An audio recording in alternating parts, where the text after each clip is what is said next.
He's still pretty young.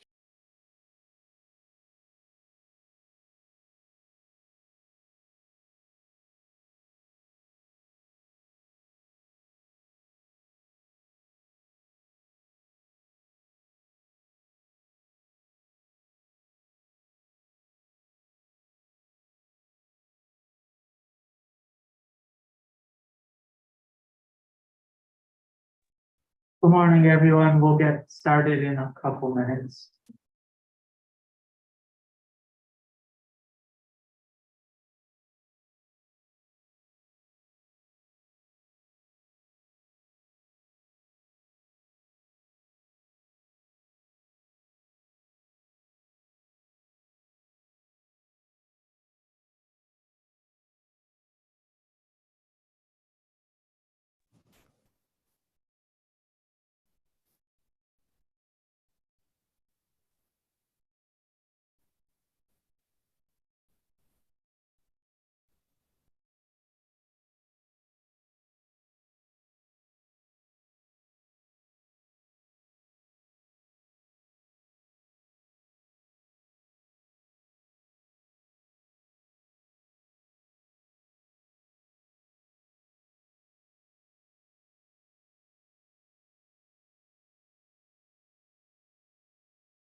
Good morning, everyone. We're going to get started. I'm Kyle Simon. I'm a transportation planner here at the Transportation Council. And before we get started, if you all can put your title and agency or employer, I guess, in the chat, and we'll take attendance off of that. And then we'll go around in here to get started. Yep, Rebecca Odell, I do GIS and data analysis for the Transportation Council. I'm Simon, Transportation Planner for the Transportation Council. Mary Moore Wallinger, landscape architect with Land Art Studio and project manager and designer for the Albany and Crane Complete Streets. Jen Sopanos, Director of Regional Planning with the Transportation Council. All right.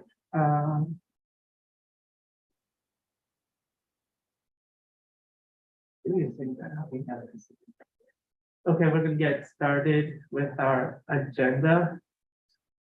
And just before we start, please remember that to stay muted unless you have something to say.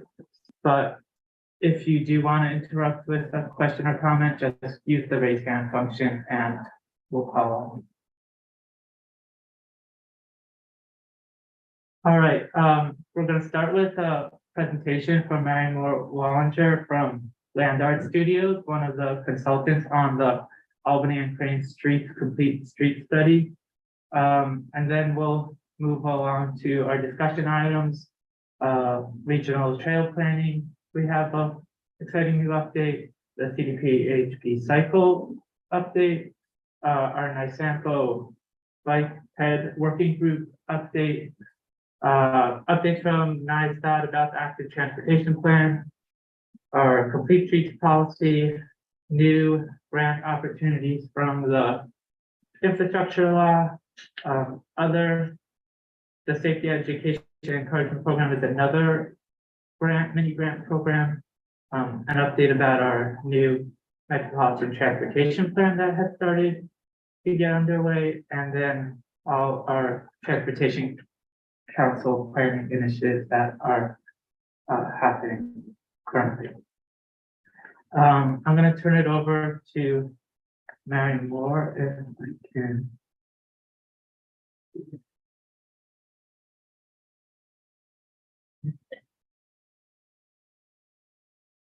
Let me give you the mouse. And we can take a look.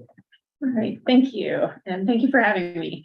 So I'm going to talk a little bit about the Albany and Crane Streets project. I'll probably go through this pretty quickly, just because there's a lot of material. And I imagine you're fairly familiar with most of a lot of the parameters of the project. So I'll quickly go through the project, talk a little bit about the approach we took, community engagement, the design concepts, and then balancing some of the needs in the overall design. So this project was led by Fuss and O'Neill, which some of you may know of Place Alliance, which is located in Schenectady, and they had worked on a previous project that was kind of the inspiration for this project, and merged with Fuss and O'Neill during the process. And so they were the lead on the project, running the project and helping with a lot of the actual design components.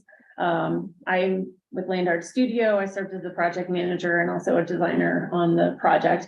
We worked with Johan Matthews of Mutual Design, who we met and ended up hiring as the community liaison for the Craig Main Connection project. So we brought him onto the team to do the community engagement for this project. And then Creighton Manning Engineering, and with Jesse Vogel serving as our transportation planner for the project. We worked with the study advisory committee, which included residents, business owners, leaders in the community, and a lot of really important stakeholders like CDTA and the school district and lots of the local nonprofits. So there were three primary goals for the project: to continue to improve and connect both the Hamilton Hill and Mount Pleasant neighborhoods, to create safer, more efficient, more inviting corridors, and to do that in a way that really promotes the local businesses and the neighborhood business centers there, while taking into account the needs of all travelers, no matter what their abilities or what their mode of transportation is, really trying to balance those as best as we could with the amount of space that we had. So this project was inspired by the Craig Main Connection Complete Street Study that focused on Craig Street, which becomes Main Avenue and connects the Hamilton Hill and Mount Pleasant neighborhoods. There's a bunch of schools in the middle and a lot of different organizations and youth groups. And so a big part of the project was not just to physically connect things, but also to connect people and build relationships. And so we had a really strong grounding for this project and a lot of neighborhood buy-in. And so this was the design for the Craig Street portion, which was kind of a dream come true in terms of having a pretty wide underutilized corridor that allowed you the room to do a lot of interesting things and serve multiple mobility needs. And so this project recently, the city was able a little over $7 million to construct the two-way separated cycle track and come across the Craig Street bridge. And as I said, this really served as the inspiration for this project. Main Avenue was a lot trickier. It's too narrow for the two-way traffic and parking that it currently accommodates. And it also accommodates a lot of school buses, a lot of CDTA buses. And so it's a pretty crowded street, and coming up with the right solution requires a lot of give and take. And so with that one, there were some concepts that came out of it, but it was really determined that it needed more engagement and more study before a decision could be made. And that came into Crane Street with this intersection that had a long history of accidents that's very confusing, a lot of excess pavement, and the recommendation was really to table the whole intersection and really bring it in tighter, get rid of places where people were parking in the intersection, and that kind of thing. So, okay, there we go, sorry. So this is our study area. You can see Albany Street at the top of the screen, and then Crane Street and Main Avenue and Chrysler Avenue, which were part of that area as well. Craig Street Main is the big smile that you see in the middle. And so what we saw throughout the entire study area is a real problem with people parking on the sidewalks. A lot of instances where the street's been paved so many times, or the curb is deteriorated, it barely exists. People are parking on the sidewalks. One person sees it, another person does it. And it becomes really hard to navigate this area as a pedestrian. This is also an area where we know that only about 40% of people actually have access to vehicles. So a lot of people here rely on walking and public transportation. And so really just talking about how that leads to a lot of the other issues, driving too fast, lack of street trees, poor walkable surfaces, and on and on. And so when we started the project, we created a website. We walked the corridors, talked to a lot of the business owners, talked to people on the sidewalks to really get a feel for the area. Met with the study advisory committee to talk about what the project was going to be. And then we went from that into the streetscape design concepts, because we knew it wasn't the same as Craig Street, where we had all the room in the world. There were going to be a limited amount of options. So we wanted to figure out what those were, put them into strong graphic formats so that people could respond easily to them. And then we took it out to the community to get their feedback, which helped shape how some of those ideas evolved. So our outreach approach included, starting with informing people that the project was going on, inviting them to come and participate in different ways, and inspiring them to help strengthen the ideas that the team came up with for the corridor. Sorry, there we go. Okay, sorry about that. So we met with a lot of different groups. We, because they were in kind of two distinct areas and two different neighborhoods, we held multiple sets of engagement at both ends of, on both sides. So we had some events on Albany Street and Crane Street. We had surveys that were digital surveys that we invited people to participate through numerous ways for both areas. So we had tables at different community events to let people know about what was going on and get some input there. We compensated young people in the community to help get flyers out, handed out a bunch of flyers to local businesses, some of the streets where residents were most affected. We also sent out a lot of mailers to people in the area. We started each public workshop by having a tent set up on the street so we could just catch anybody who was out and about in the commercial center first, and really got some valuable feedback, had a wonderfully diverse group of people come by the tables. Then we did the inside portion where we got other groups of people. And then we also had the digital surveys. So those were the three primary ways we got input on the ideas. And so looking at the recommendations, we really broke it into the intersection treatments, because there were essentially issues with accidents concentrated around lots of intersections throughout both corridors. And then focused on the designs for Albany Street, Crane Street, then Chrysler Avenue, and then Main Avenue. So asking people about different intersection treatments, we looked at what was recommended, where the Craig Main connection would come into these corridors and some of the recommendations from that. We talked about intersections, making them more prominent. Both of these corridors are very long and straight, so it's easy to build up speed and not really anticipate and there's not a lot of crosswalks everywhere. So we talked about the need for crosswalks, bump outs to make sure that people weren't parking too close to intersections to really open up the visibility and shorten the pedestrian crossings. We talked about the idea of bump outs that were maybe partial bump outs. So if you have situations where people are on bicycles, they can still stay a little bit to the right. And we talked about some mid-block crossings, which was something we had need of in a couple locations. We also explored temporary installations, which give you the flexibility to try out different ideas while also bringing community art and a different level of pride to the project. And we talked a little bit about some of the elevated speed tables that you can drive over that the city is currently piloting at this time, and how they might work, not necessarily on the corridor, but on some of the side streets to slow people down as they're coming into some of those intersections. So for the most part, people were very excited about a lot of these different approaches, particularly the better crosswalks, protecting some of the parking areas where people would feel safer parking their cars on the side of the street. And something that came up consistently, very loudly and clearly that we talked about was that engineering couldn't be the only solution to this. It was going to be really important that it included engineering, education, and enforcement. So the corridor could be designed to reinforce the best behavior, but it was going to, because people have become so used to parking on the sidewalk, it was really going to take strong communication to let the neighborhood know what's going on, to support these new designs, and then to really enforce it so that people don't slip back into bad habits. So if we look at Albany Street, what we did, it's really varies in width throughout the whole corridor. So we broke it down into sections depending on how much right of way was available.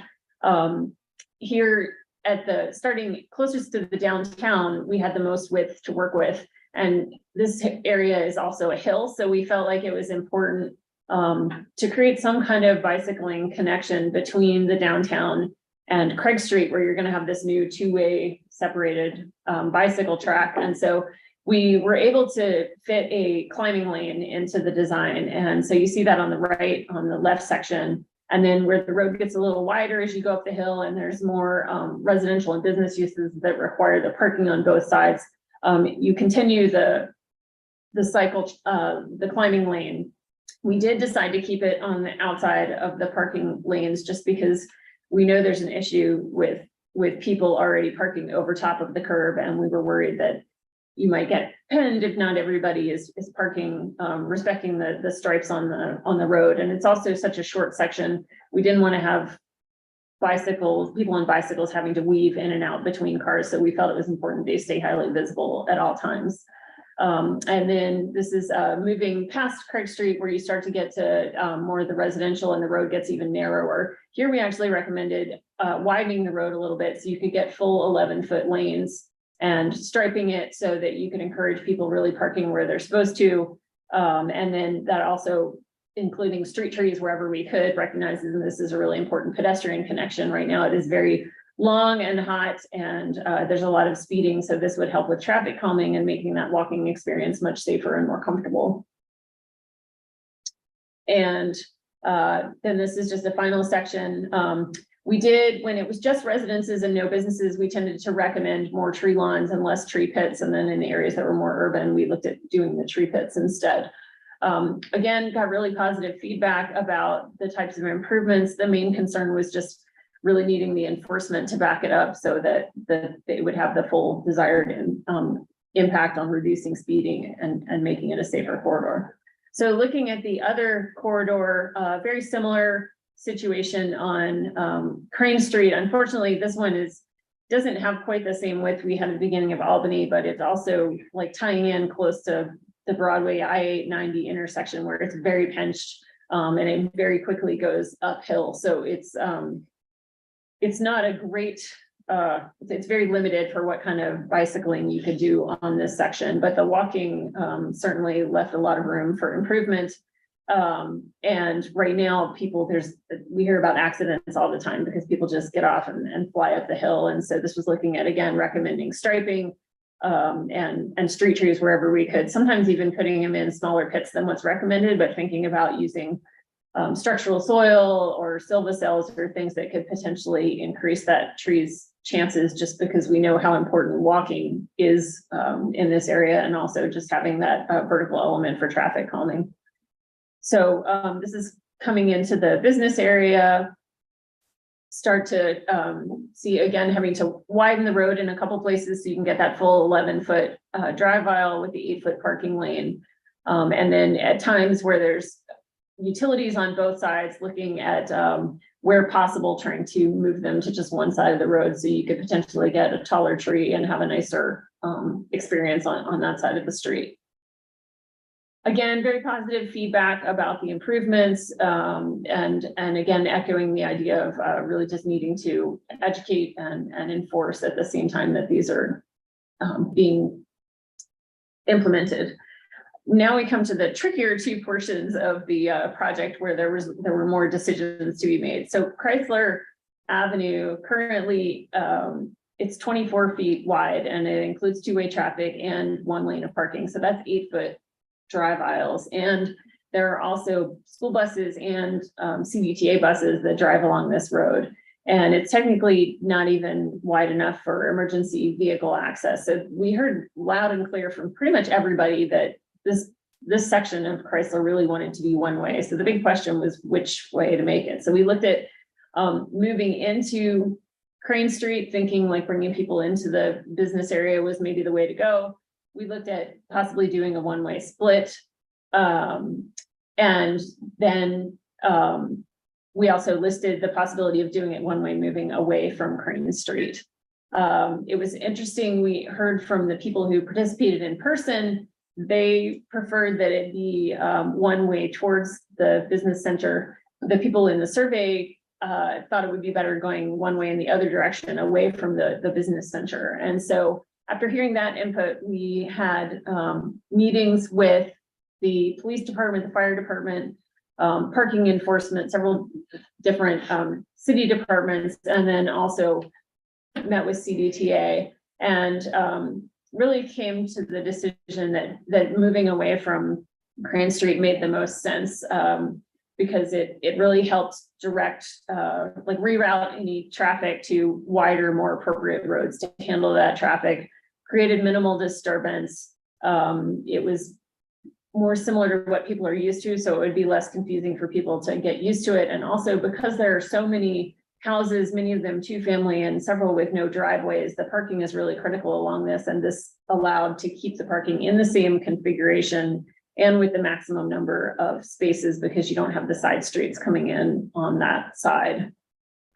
And so then taking that and looking at Main Avenue, which is coming in from this direction. So this is Crane at the top, and then this is Chrysler here and Main, looking at what to do with that. And as you can see from the fabric of the neighborhood, this is Main in the middle. It is really surrounded by side streets that are very dense with a lot of housing, not a lot of driveway space. And so parking in this whole area is fairly tight, as well as some of the side streets. So this was the recommendation that was preferred in the Craig Main connection study. And so this was presented as option one, which would carry that separated two-way cycle track along Main Avenue, but it would require converting Main to a one-way street, which would require losing approximately 18 parking spaces, I believe 13 full-time or 13 that are half an hour parking spaces during the day, and then 5 that are regular. So for a total of 18. It also would require a little bit of extended length for the loop for the public transportation route that uses Main Avenue. This second option was looking at what if you were to keep it two-way but have more of a multi-use trail on one side. And the reason there's 2 cross sections is because the width varies on Main Avenue. There's a narrower section close to the commercial center and a wider section close to the schools. So this looked at two-way with a multi-use path on one side, which unfortunately doesn't leave a whole lot of room for any kind of street trees or vertical elements in the design. This one looked at, this third concept looked at keeping two-way traffic, but doing more streetscape improvements that would include having room for street trees if you do them as tree pits and narrow the sidewalk down to 3 feet in a couple, 3 or 4 feet in a few locations to accommodate those. But it does provide a little bit more opportunity for some of the other traffic calming measures. And then this last option was looking at if you were to keep all of the parking, making it one way so you could still have the necessary safe driving aisle widths. And so that would allow trees for a small portion of it, but none closer to the intersection. So those were the 4 options. When we had the in-person events, the preferred concept was the two-way traffic with the streetscape improvements. So having trees all along the corridor to create a better pedestrian environment, but still allow the two-way traffic. The surveys, a lot of them lived in the area. At least one of them lived on Main. It was kind of similar for the in-person events. This preference was actually for the separated two-way cycle track that would make Main one way.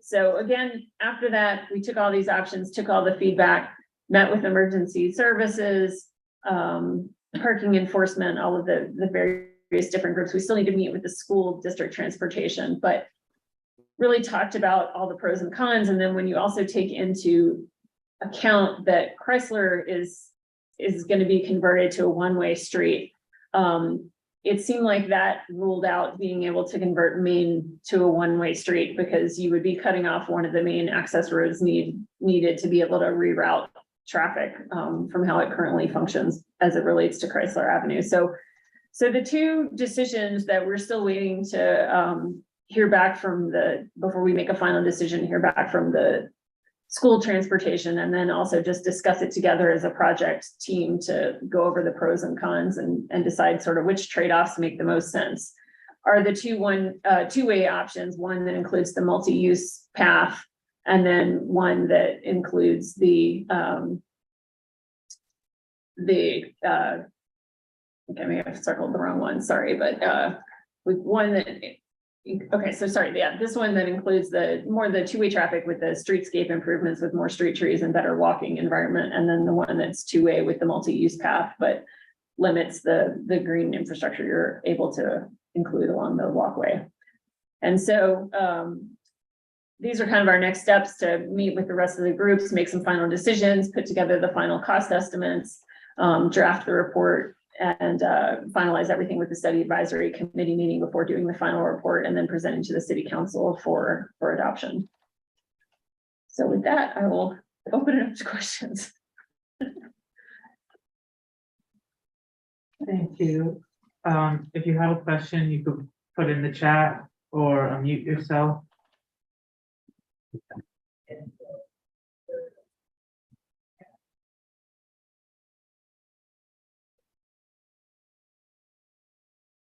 Nobody else has questions? I guess I can.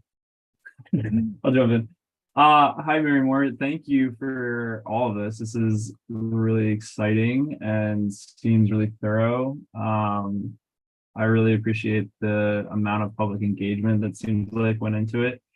Can you tell us a little bit about the city's response to the things that are proposed, and if there are any, I don't know, any role in like finding implementation options for these projects too?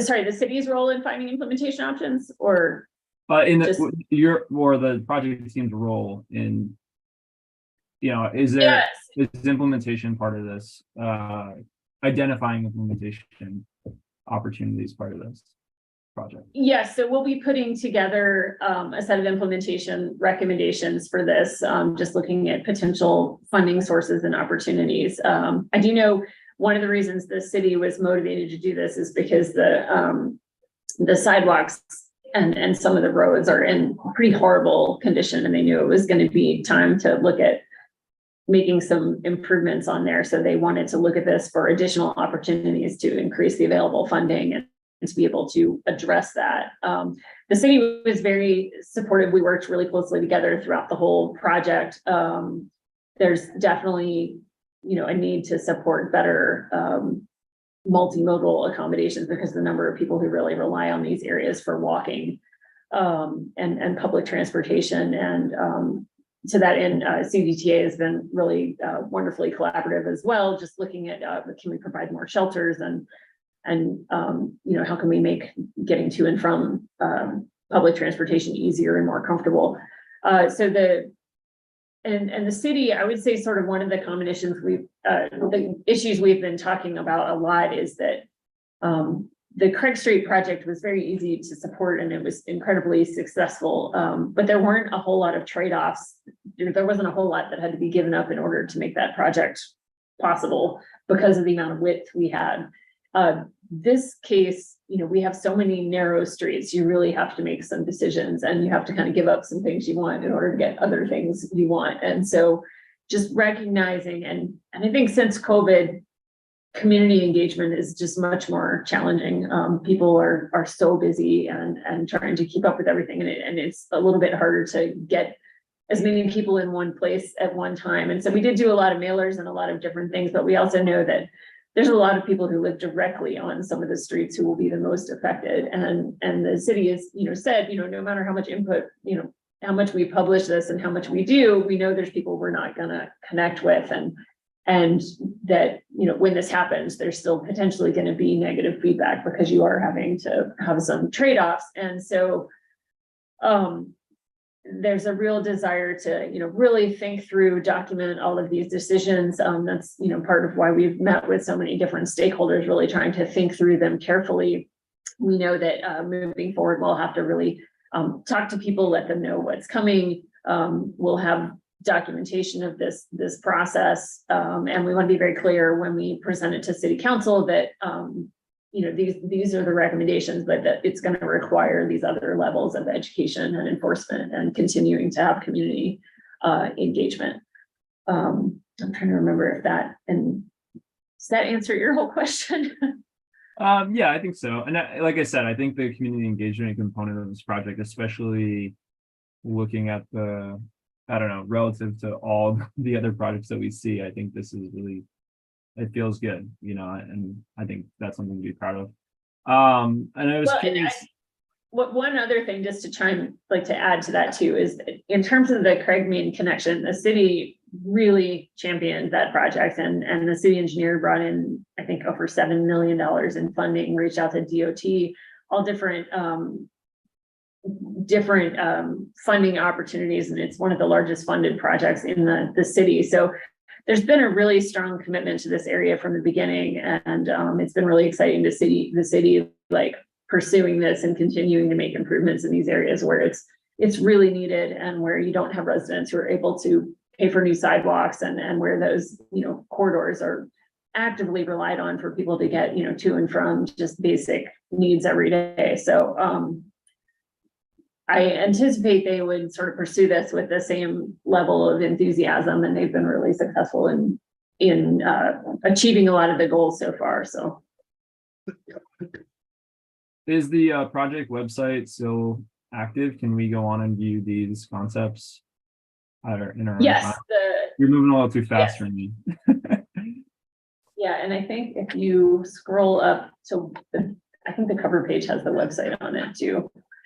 In the middle, and there's one, but yes, and you can actually see the city, because and also I should mention the intersection on Crane Street with both Chrysler and Main has already gotten funding, and so part of this study was to really determine what's some of the best direction for these connecting streets, so that they can tackle it all at once and not, put something in new and then decide they want to change it a few years later. And there've been a lot of improvements in and around this area. And so the website is actually a sub-page of the Craig Main connection website, because they really want to make sure the story is there about how this really started with the community, and all these projects came out of the various community input along the way.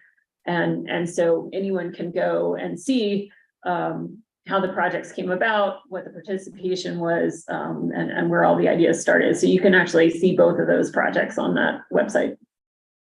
And I'll send James the project website link in the chat. So thank you, James. Yeah, no problem. One of the things I was curious about their response was when you widened the roadway, and I saw in the concept that there were the little curb changes around the utility poles, which strikes me as something that the city, like in my conversations with municipalities, they are so worried about plowing. So did they talk about that at all specifically? So that is an area that will need to get refined and figured out in the final design. So in the report, we've added notes because we wanted to, sometimes when all the cross sections look the same, it's easy to just wash over and realize, oh, they're actually moving the utility poles. So we wanted to show the utility poles, unless we're recommending moving them to one side versus the other in an area where it looks really easy to do that.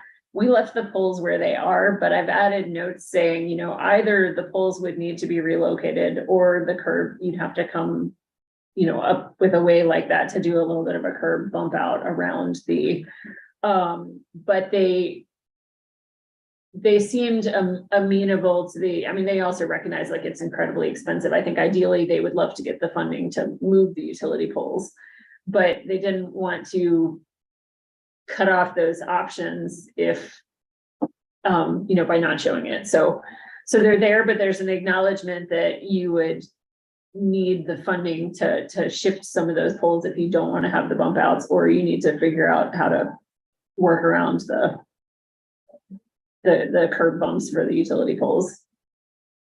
Yeah, interesting. It's something I've dreamed of for trees, for streets where there's not enough width for trees, and to take some street parking space for trees, and maybe finding ways to incorporate stormwater, better ways for the tree pits to absorb the stormwater. But yeah, interesting. I mean, that's the only thing that struck me as a little strange, and it's a little strange to see the roadway being widened in a complete streets project, specifically like after outlining the need for all three E's, in that there's enforcement and education components to it, because it kind of feels like I get it on the one ways more than on the two ways, because I don't know, I think there are opportunities as well to go beyond the 11-foot minimum to maybe a 10.5 or 10-foot minimum, especially like I said on two-way roadways. But yeah, overall, I think part of and I mean, we really wrestled with that too, and we talked about it a lot, even as a project team. And I think the reason was Albany Street is a major corridor, and it's used by buses, and it's also heavily relied on by residents for parking. And so, yeah, and there's areas where there's, no driveways and 2-family houses, and so trying to figure out how to balance all those, and there's people already, parking on the tree lines and parking on the sidewalk because they don't feel safe parking on the street. So we were trying to strike a balance of how do you create a corridor where you can safely have people travel up and down it, but also people feel like it's safe to park where you're supposed to park and respect those tree lawns, because the alternative is if you design it narrower, do people just cut down the trees and park on top of them all over again, but it's definitely not one with a quick, easy answer, and I could probably still be swayed to think about like a slightly narrower lane, but I think just given the volume of traffic on the roads, and just trying to kind of balance what you're seeing happening in the field and how to address it, that was kind of where we landed. Yeah, that's understandable. Well, if you can be swayed, put my comment in the narrow lane wider sidewalk bucket. But thank you. Thanks. I appreciate it. No, thank you. Hi, is there any thought of on Main Street with the 2 lanes in the parking aisle alternating on every other block, the side where the parking is, you had to do like a sort of like a chicane so to slow traffic down? On Main? On Main, yeah. Yeah, there's only like, if you do any of the improvements that still include 2-way traffic, you can only incorporate parking on half of it anyway, and it's 3 very short blocks. Okay. And yeah, given the number of driveways, it just makes sense to kind of keep it all on the same side where it's happening now. Okay. And if we did go with the, I think if we ended up going with the multi-use path, I think we would want to keep the parking on the same side, so the multi-use path would stay on the same side as the 2-way cycle track that's on Craig Street, so that could be consistent the whole length. Oh, yeah, that makes sense. All right, if there are no more questions, we'll move on to the discussion item. Yeah. Let me get Thank you. Yeah, thanks for that presentation. Also, we will include the slides in the presentation, in the email. So if you have any more questions for Mary or for us, you can email them afterwards. Also, if you haven't yet put your name, title, and organization in the chat, if you can do that now, that would be really helpful to us. Okay, moving on to our discussion item. Rebecca is gonna talk about our regional trail planning at the Transportation Council. Do you want to now? Do you want me to? Yeah.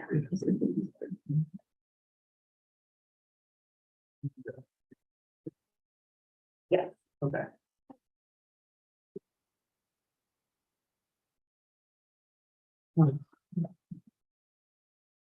Yeah. All right. Hi, everyone. So, the Transportation Council has just wrapped up making our new online trail map. It's currently on the Transportation Council's website, under our maps and data tab. But in the next week or two, we're going to be having a more like public publicizing campaign so that more people know about it. So you all are kind of getting a sneak peek. So to start off, we just have our little splash screen when you open up the map with some like useful links to other biking and transportation resources. Let's click out of that. And then here is our paved multi-use trails. We decided to limit it to paved multi-use trails with the idea that these are more likely to be used by people with transportation in mind. Typically, if it's an unpaved trail, that's probably going to be recreation use only. So let's kind of zoom in on Albany. We've included on-road bike infrastructure as well in our map. That's in like these shades of purple you can see in the city of Albany. We also have the on-road Empire State Trail included with this yellow and blue marking. And then our paved trails are the green, and that you can just click on one. You can see this is the Helderberg Hudson Rail Trail and get some information on it. We included uses, so if dogs are allowed, if bikes are allowed, and then if we included links to maps and more info on the trail, if the trail had its own website or something. You can see up here, we have our Empire State Trail with its uses and information over here. And then if you want zoom in on any trail, for some of them, we'll have these access points pop up. And these show both facilities, so parking, bathrooms, picnic tables, or it just highlights access to trails like rail trails that don't have a lot of street intersections. So it might be limited where you can actually get onto the trail. Yeah, so that's a quick run through of our new online map. Yeah, happy to take any questions.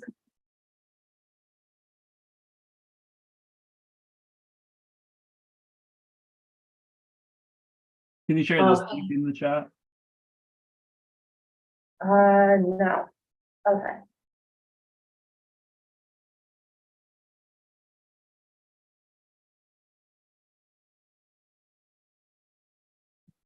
I don't think there's any. Is the map live now? So you can- Oh, yeah. Sorry, I thought you asked about the chat. Oh, the link. Yeah, it's also on our website.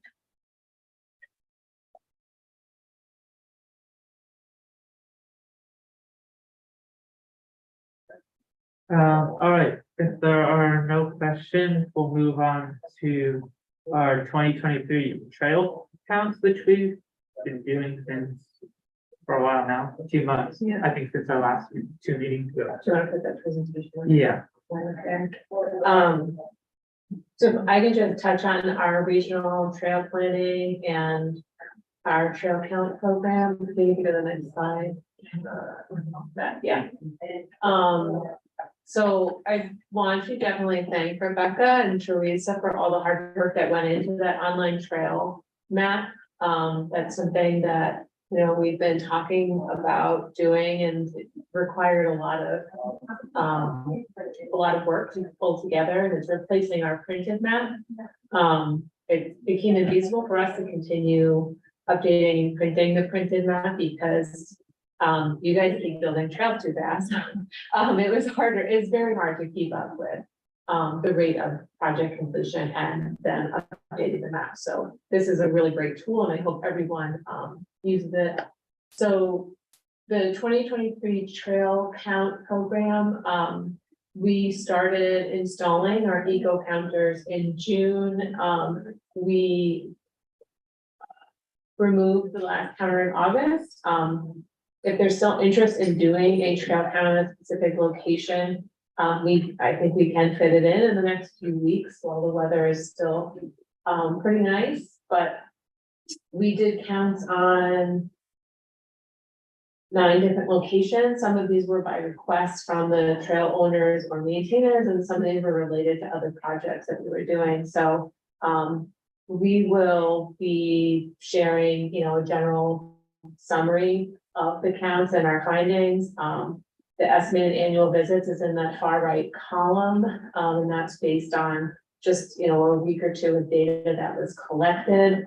And just, you know, anecdotally looking at previous counts, the annual visits are up across the board at every location. There are some locations, you know, the Edison Street pedestrian bridge, as you can see, that's in Schenectady, where there's very little use, and, you know, that's kind of a piece of infrastructure that is kind of disconnected. So it was important to understand whether it was being used and how the city can go forward with maintaining that piece of infrastructure. But as you can see, use is strong across the system and has increased from previous counts. So if you have a request for another trail count over the next few weeks, please let me know. And go out and install a counter, and we'll do a whole program of counts again starting next spring. thank you, Jen. We'll move on to CDTA, Lindsay and Steve about CDPHP cycle update. Morning, everybody. Thank you for having us at the meeting and letting us kind of give an update on the program this season. It's our 7th season for CDPHP cycle. We essentially rebuilt the entire system this year. We went with a new software and vehicle provider. We also went with a new operations vendor. So Steve Bratzbis is still our operations manager. He now works for a company called Shared Mobility out of Buffalo. So him and his team are still providing the day-to-day on-street and in-shop operations for the program. We launched a brand new app this year, along with a new website. So that was a lot of our off-season work that we did. New this year, obviously, everybody knows we brought 200 e-bikes to the system. They've performed really, really well so far this year. Really happy with the product. Steve and his team, you know, have done a lot of work to learn how these e-bikes work, how people are using them, battery life, battery usage, charging the batteries. We've done a lot of work with the county and local fire departments on the lithium-ion batteries, how to properly take care of them, charge them, store them, transport them. So a lot of new stuff for Steve and his team this year that I think has really put a good product on the street for our members. Pedal bikes are still being rolled out. That process has taken a little bit longer. Steve can get into more of the details on this, but the pedal bikes also had to be redone. It's the same frame, the same body of the bike, but it has a whole new brain, a whole new controller on it this year to connect with the same network that runs the e-bikes. So that big black piece that you see on the back of the pedal bikes when you see them out in the world now, that's all new. That's the new brain. So that connection has to be built on every single bike. So in addition to actually running the system on the street every day, Steve and his team are building those units, connecting them to the network, testing them, and then getting them out onto the street. So we've got about 50 to 60 of those on the street right now, with still more coming out. We'll have another batch coming out this week. And we're going to try and keep these bikes on the road into December as long as we can, as long as the weather allows this year, because of the late start that we got, waiting for the products to come overseas and get installed and get onto the street. So, we've, like I said, even despite the late start and all the new products and everything, I think our guys have done a great job in getting the bikes out onto the road and, kind of getting this new system up and running as quickly as they did. We're pushing towards 20,000 rides with essentially half our fleet of bikes on the road, and the late starts. That's, like I said, why we want to try and keep the system running a little bit longer. I want to give Steve a chance just to kind of talk about what they've done this off season and now into the season, and kind of what some of the interesting ridership pieces that him and his team have seen on the street. So this year it's really been about scaling the operation to sort of blend in what we will hope will be an exemplary hybrid system going forward. We want to keep pedal bikes on the streets. We want to keep them available. We definitely have a cohort who is very interested in pedal bikes only. Those are our leisure riders, some of our fitness riders. We've been able to see some clear expansion of ridership beyond the leisure rider, and we see a lot more commuters using the electric bikes, people legitimately running errands now. So avoiding car trips, limiting car trips, or for those who don't have a vehicle, we're seeing a lot of consistent, regular use from hubs to pinpointed locations. They're obviously commuters based on the day parts when they're using them. So we're really seeing an increase in the types of riders, but we've had to scale that operation. So we've added a third vehicle to the operation. We've added a number of different, a number of new field techs to our operation. So we're employing a few more people. We're operating more vehicles. And then as we move forward, we're looking at different operation opportunities to maybe fold in some e-power on our own. Already using some of these electric bikes that we have for our operational purposes to multiply ourselves, to be more efficient. Essentially, as Lindsay alluded to, we relaunched a bike share here. So pedal bikes and electric bikes, as far as bike share, are very different animals to operate. There's a whole host of logistical things that need to be accounted for with e-bikes, and I think we've done a really great job on our end of making that happen. Really seeing a huge ridership on our bikes, averaging above 1.1 rides per bike per day. And that is an individual ride. It doesn't necessarily account for whatever stops are taken along the way. So if you break out the stops, for example, someone goes from home to Stewart's and then Stewart's to work, that is technically would be considered 2 rides, but we're only counting it as 1. So there's even a higher ridership as far as stops being made, things being accessed by riders. So again, looking towards the future, we're going to be continuing to roll out these pedal bikes. It was a pretty significant undertaking this year to design, implement, install, test, debug a retrofit kit to keep our fleet of pedal bikes on the road.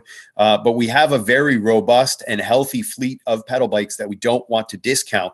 So we're going to be able to scale this operation even further as we continue on to this season, and then moving into next season to see a significant increase in available vehicles for users of different types. And I'm sure we're going to see our ridership significantly increase, doubling the fleet of electric bikes conceivably, and then augmenting that with a significant number of pedal bikes.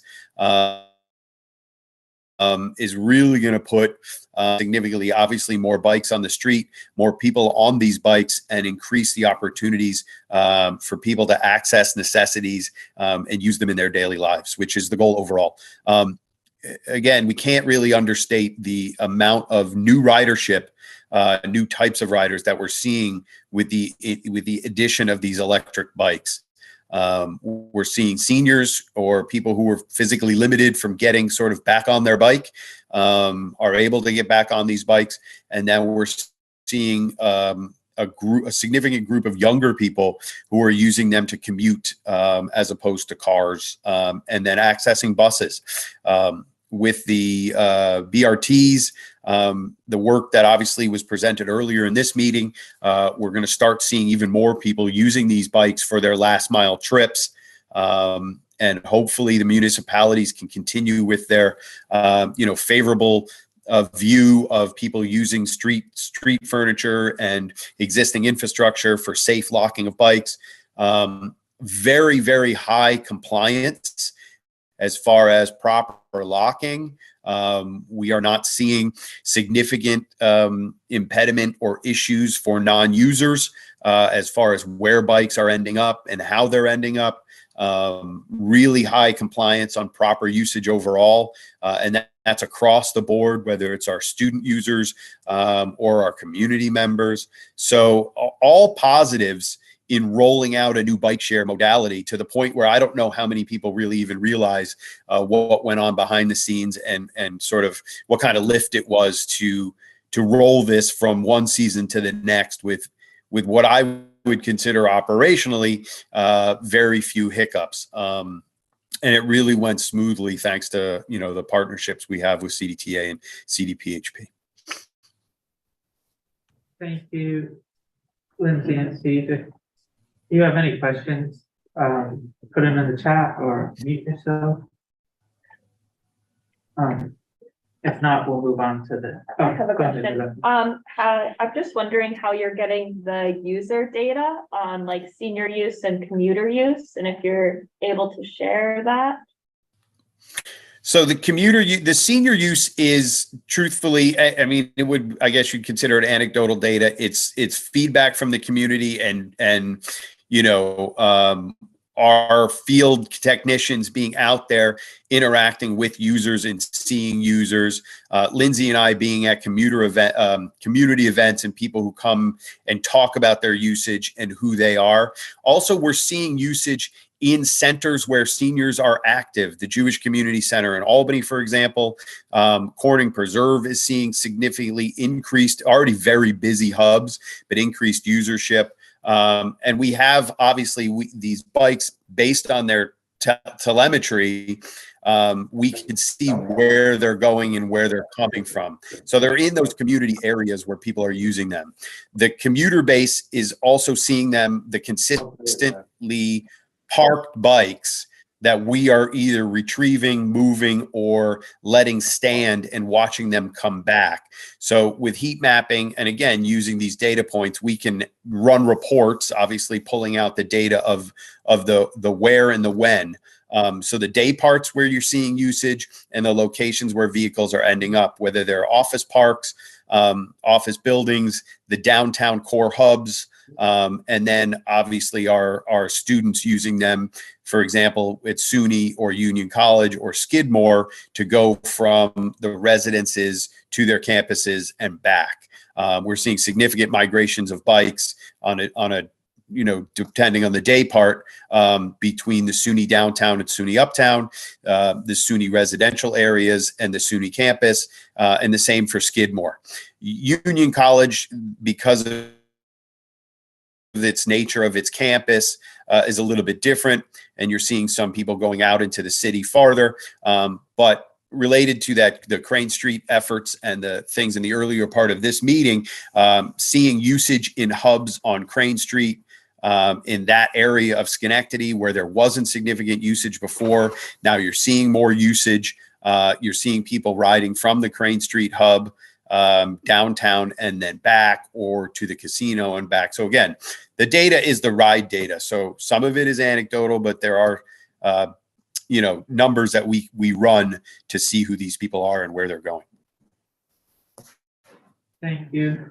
We have a question in the chat asking whether the cycle system is integrated with the Navigator system. So are people able to pay with their Navigator cards, or is it a separate system? It's a separate app.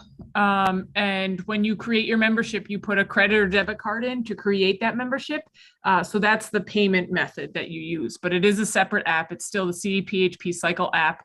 Like I said, it is a new app this year. So if you haven't downloaded it yet this year, you have to re-download it because it's a brand new app, same name and everything. But as far as integrating it with Navigator, that is something that here at CDTA we're starting to do. It's a very lengthy, intricate process to get that all worked together, but we have started doing that overall. We want ultimately to get everything under the Navigator umbrella. The first piece that we did was our Flex microtransit service that now runs out of the Navigator app. So to book your Flex ride, to use the Navigator app, and then your Navigator card obviously is right in there for payment. If you look on the Navigator app, step one in getting the bikes integrated is you can kind of see in part of the trip planning, you can see where bikes are closest to you in planning your trip. That's about as far as we've gotten with it so to this point, but it is a huge step for us. It's not something that we've been able to do before, but with the new team, the new providers that we have, we were able to get that in for this season. So we're excited about that and continuing to work towards that overall. Thank you. And another question is whether any of the, ride data, is made public. I see them not individual rides, just overall area pairs or high usage areas. Yeah, we can, if people want to see some data or heat map stuff, we certainly can provide that. It's not publicly accessible. It's inside of our software. So something that we're able to share just with, any requests though. Okay. Maybe that would be something we can work on for another active transportation meeting, advisory meeting. Okay, one more question in the chat. Is CDPHP Cycle a break-even operation, or are subsidies required?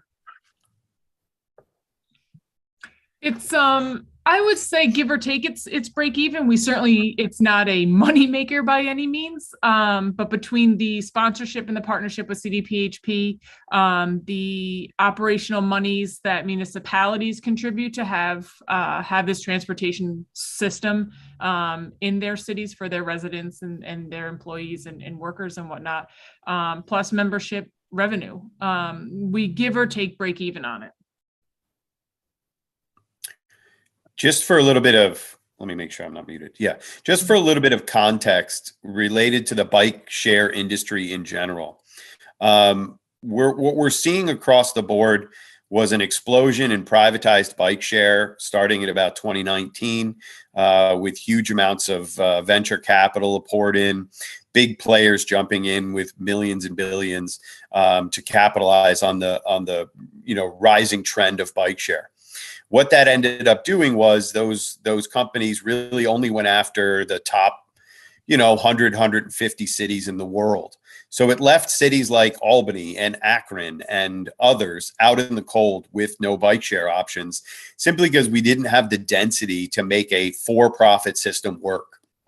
So at the end of the day, in order for bike share to be a true transportation option across the board for citizenry, it has to be a public-private partnership. So you need either a sponsor or subsidies. You need creative grant writers to find the dollars available. But this is a tax neutral program. It is not increased. It is not funded through direct tax dollars, and it is not something that is a burden, so to speak, on the municipalities. And this partnership, I think, is exemplary around the country, and other transit agencies are following CDTA's lead in sort of, augmenting the efforts to create the bike share, because it is becoming a transportation option as opposed to sort of a whimsical tourist attraction as it is in some other cities. But, mid-sized cities require some kind of public-private partnership in order for it to work.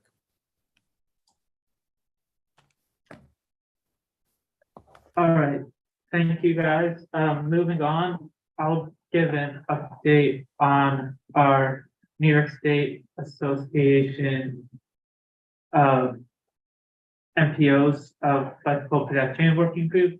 We met last month in Kingston for a regular meeting and to tour the new cycle track that's on Broadway in Kingston. Some updates. The New York State DOT released a estimated cost worksheet that we use for our projects. So it's really a high level estimation of what some projects would cost, like bike lanes, painting a bike lane, or shared use paths, sidewalks, that kind of thing, and it helps us give an estimate for our technical assistance studies and our linkage studies. We'll move on to New York State. If anyone here from DOT is here to give an update about the active transportation plan and the long range transportation plan.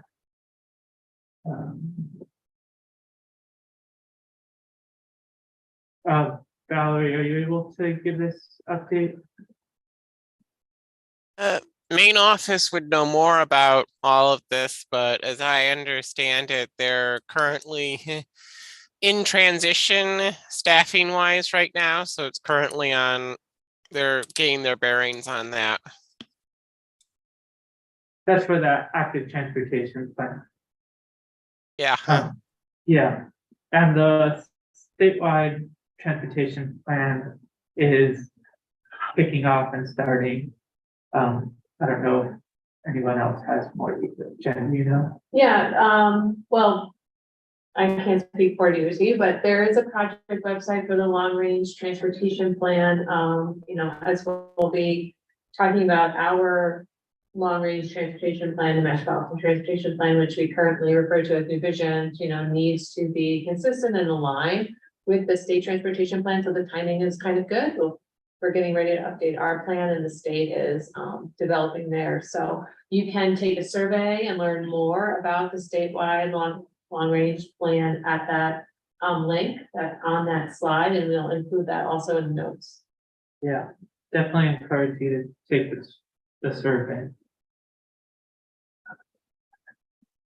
Next, we have our complete street policy update. It's still being worked on, but the purpose of it is to achieve a fair and equitable investment among loans and programs, and to serve all users equitably, including pedestrians, bicyclists, transit vehicles, and riders, freight and personal vehicle drivers and riders. So that's gonna have an impact on the work we do when it's completed, and will be used for guiding our studies and projects. Complete street workshops Do you wanna? Yeah, so in the UPWP slide, there'll be a little bit more details, but basically we're opening up the application for the Complete Streets workshops for next year. The UPWP solicitation went out on Friday, and the Complete Streets workshop program was part of that solicitation. And so there'll be more details on where to get information on the solicitation in the later slide. Thank you. And for grant program from the infrastructure law, as we said before, we have on our website a page that has all the open grant transportation related grant programs. So currently the highlights are the carbon reduction program that grants are due on November 15th. Well, this Oh, statewide, oh, thing, yeah. Sorry. The plan will be due, and then that will inform grant. Right, okay. Pilot program for transit oriented development planning, so this isn't for the actual development, just for plans, is due on October 10th, which is today. And then the Smart Grants program is also due today, but that, if you stay on top of that webpage on our website, you'll know about these ahead of time when they're announced, and then when there's more information about them and when they're due.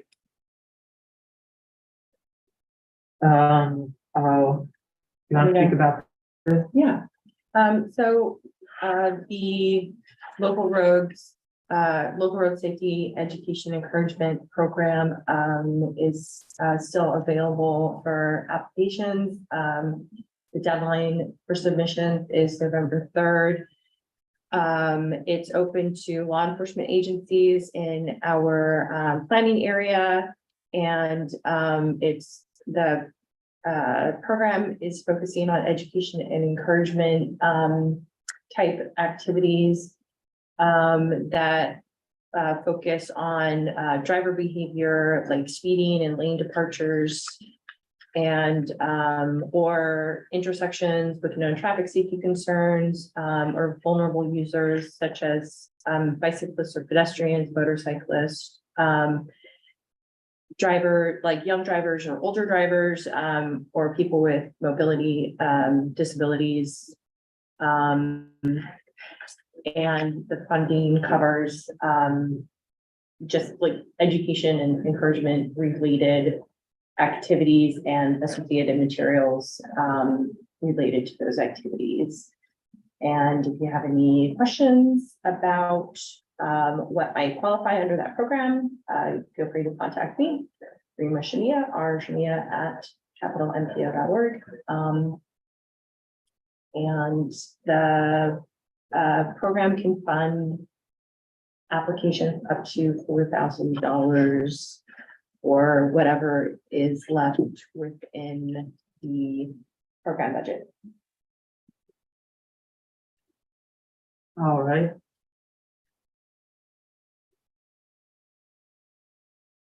And you want to speak about the MTT or? Sure. So as we've been talking about, we are about to update the Metropolitan Transportation Plan. A few of our kind of like data collection.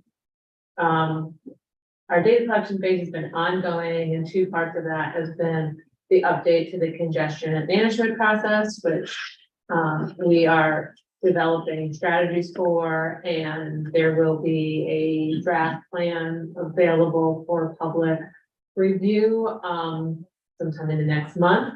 There's currently a draft coordinated human services transportation plan that is has been released to the public and for review and comment. This is, really focuses on transportation for older adults and people with disabilities. So there was a lot of outreach and surveys done at senior centers and other community spaces throughout the region, and coordination with other human service transportation providers, whether it's municipal one or some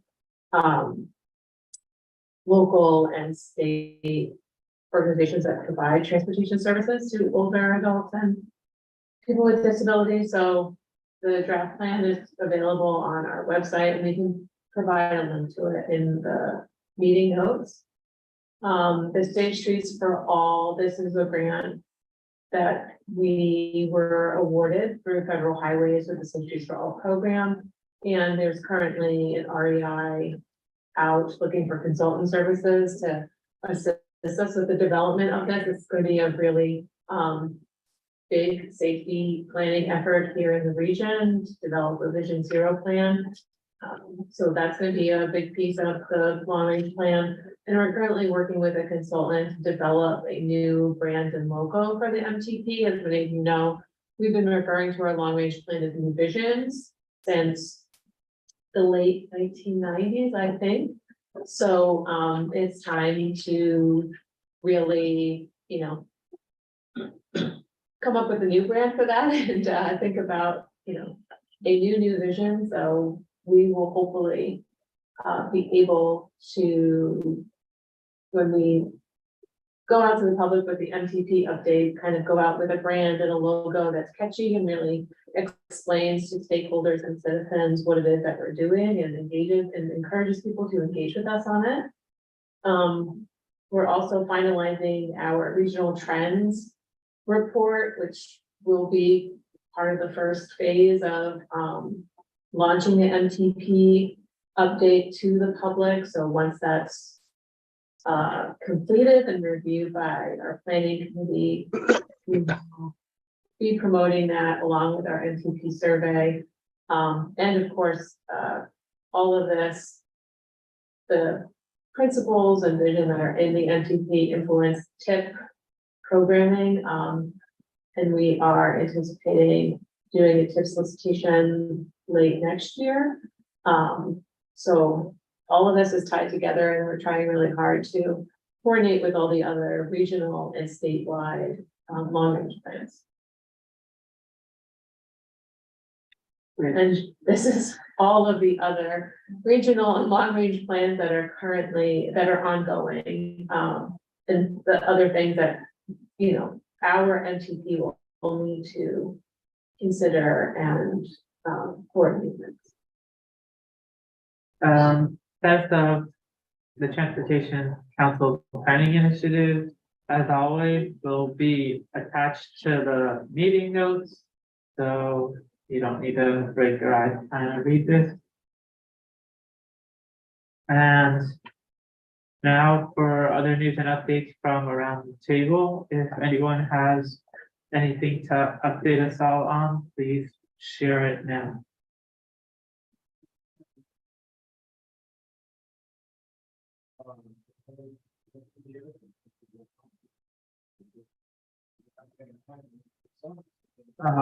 Okay, if there's no other updates, then Charles, go ahead. Hey, good morning. This is Charles Welch with the Albany County Department of Health. We've received a federal grant to in part address the built environment, and we are focusing on active transportation in the cities of Albany, Cohoes, and Waterville. And shortly we'll be issuing a community survey seeking input to our findings and recommendations. So we certainly will share that survey link to interested parties on this call. Thank you. James? Yeah, I just wanted to share, Capital Streets is looking at the City of Albany, Mayor Sheehan's proposed budget right now. And I know a lot of the cities around the region are releasing their budgets. And so we're just doing an analysis of that. We'll be putting a memo out on that. But just wanted to bring it up as it's very interesting. It's a great way to see what a city is actually doing. And one of the most exciting things we've seen so far is that they're proposing creating an engineering department within DGS, which is exciting if you're familiar with how Albany manages their streets now. So something relevant for for our group and people in our field. Thank you. I forgot that we have one more update about top CMAC and the carbon reduction programs. It was recently announced that the application is available. There will be a $5 million max request with a 20% local match. Applications will be due in January, and the link to more information about that is there. But this program usually funds things like multi-use trails and other active transportation infrastructure. They're another slide of UPWP information. No, but they. Yeah. Oh, yeah, there is. Sorry. So yeah, I'll go through these. Technical assistance, the deadline for that has been extended, so if you have a need for a small scale planning technical assistance project, you can email us or call us just to get an idea about what we can do for you, and then we can decide whether it will fit within this program, and we'll still accept it even this late in the year. PWP is starting, well, planning for it is starting, but Jen. Yeah, the UPWP solicitation was actually released on Friday, and I apologize, I forgot to update the slide with the link. So it's www.capitalMPO/2024 UPWP. And we'll put this in the meeting notes, but we are soliciting for new projects for the 2024-25 fiscal year. This includes medium scale community linkage studies, small technical assistance types of projects, and the complete streets workshops. We'll be working with Albany County to do county-wide complete street workshops, so we will not be accepting applications from municipalities in Albany County. But if you are in Saratoga, Rensselaer, Schenectady County within the MPO area and interested in a complete street workshop, you need to submit as part of this UPWP solicitation. And applications are due December 1st. Thank you, Jen. Upcoming events, TDRPC Fall Plan Zoning Workshop is on October 20th at Hudson Valley Community College. The Cornell Local Road Training Program has a few events. I guess 2 events in October. So one is in a couple days is in Schenectady County called Solutions for Safer Roads and Streets, and on October 21st in Warren County, there's an event about snow and ice control for local municipalities.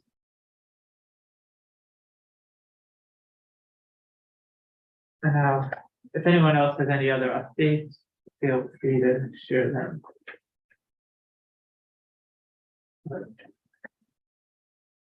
If not, our next, we're gonna have a special meeting hopefully on December 5th that will be similar to the 378 meeting we had last month. Just this one will be for the 787 project, where they'll present and have a discussion about where they're at in the project.